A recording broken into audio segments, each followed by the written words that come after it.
नमस्कार। शारीरिक शिक्षा के क्षेत्र में लगातार बहुत से विद्यार्थियों की जो क्वेरी आ रही है, उन्हें हम लोग लगातार दूर करते जा रहे हैं और आज मैं आपको शरीर के एक ऐसे स्थान के बारे में बताऊंगा। एक ऐसा स्थान जिस पर 10 प्रश्न बनते हैं और दसों प्रश्न अलग-अलग विषय पर बनते हैं। तो देखिए, मैं आपको आज बता रहा हूं हमारे शरीर का वह स्थान जिसे हम लोग गर्दन का क्षेत्र कहते हैं। अब आप पूछेंगे कि साहब इसके ऊपर 10 प्रश्न कैसे बनेंगे? तो सुनिए, मैं आपको इसके ऊपर 10 प्रश्न कैसे बनते हैं वह बनाकर दिखाता हूं। आइए, फर्स्ट ऑफ ऑल यदि हम लोग इसकी बात करें कि पहला प्रश्न यदि इसी से मैं पूछूं कि योग के ऊपर, आप कहेंगे कि साहब योग के ऊपर प्रश्न बनाकर दिखाओ। तो देखिए, पहला प्रश्न योग के ऊपर ही मैं आपको बनाकर दिखा देता हूं स्पष्ट तौर पर। ये देखिए, ये योग ये कहता है कि यहां पर हमारे शरीर का विशुद्धि चक्र होता है। क्या होता है? विशुद्धि चक्र होता है। मतलब आप पूछेंगे विशुद्धि चक्र क्या होता है?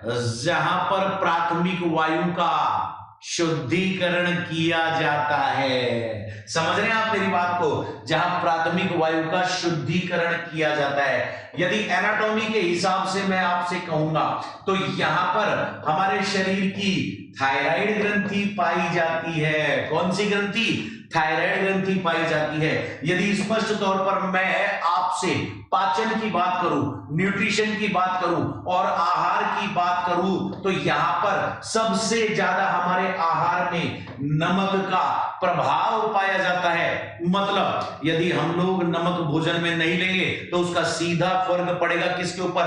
थायराइड ग्रंथि के ऊपर। यदि मैं मनोविज्ञान की बात करता हूं और इसको आत्मा के विज्ञान से जोड़ता हूं, कौन से विज्ञान से?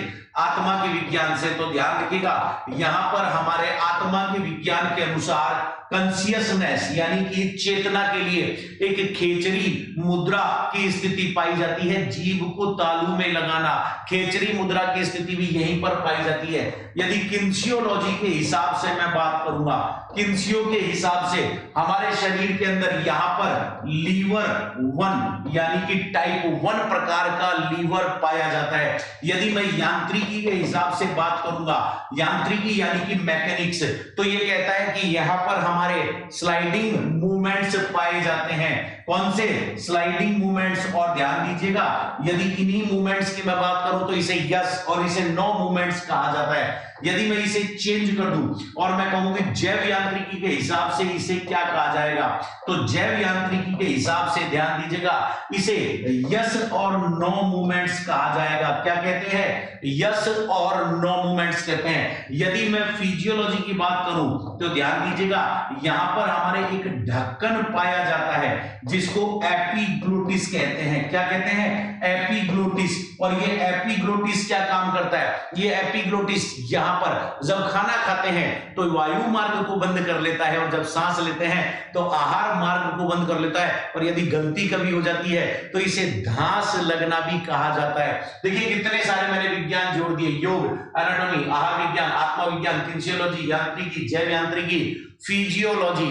अब यहीं पर एक तथ्य मैं और जोड़ देता हूं जिसको अपराध विज्ञान कहते हैं। क्या कहते हैं? अपराध विज्ञान। ध्यान दीजिएगा, यहीं पर व्यक्ति को पहली 2 कशेरुकाएं होती हैं, एटलस और एक्सिस, इन दोनों में फांसी लगाई जाती है तो इसका संदर्भ, इसका विच्छेदन हो जाता है और व्यक्ति को मौत हो जाती है। इसका मतलब चेतना यहीं से गायब होती है। तो अपराध विज्ञान इसे क्या कहता है? इसे फांसी कहता है। और ध्यान दीजिएगा, यदि हम लोग रक्त विज्ञान की बात करूं तो रक्त विज्ञान कहता है कि यहां पर सबसे ज्यादा रक्त का दबाव होता है। इसीलिए जब भी किसी व्यक्ति का गला काटते हैं तो तुरंत प्रभाव से यहां से व्यक्ति को मौत मिल जाती है।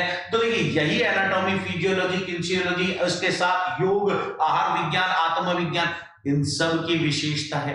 मेरा बताने का उद्देश्य क्या? शारीरिक शिक्षा एक ऐसा विषय है जिसके अंदर हर यूनिट से जब तक हमने विज्ञान को रिलेट नहीं किया तब तक प्रश्न नहीं बनेगा। मनोविज्ञान भी फिजियोलॉजी बेस्ड है, एनाटॉमी भी फिजियोलॉजी बेस्ड है, किन्सियोलॉजी भी फिजियोलॉजी बेस्ड है। जिसे अब यही रक्त विज्ञान को आप मत समझो तो मैं यहां पर कह दूं ये स्पोर्ट्स ट्रेनिंग जिसको हम लोग कहते हैं कैरोटिड आर्टरी। तो खेल प्रशिक्षण विज्ञान का संबंध भी यहीं से है।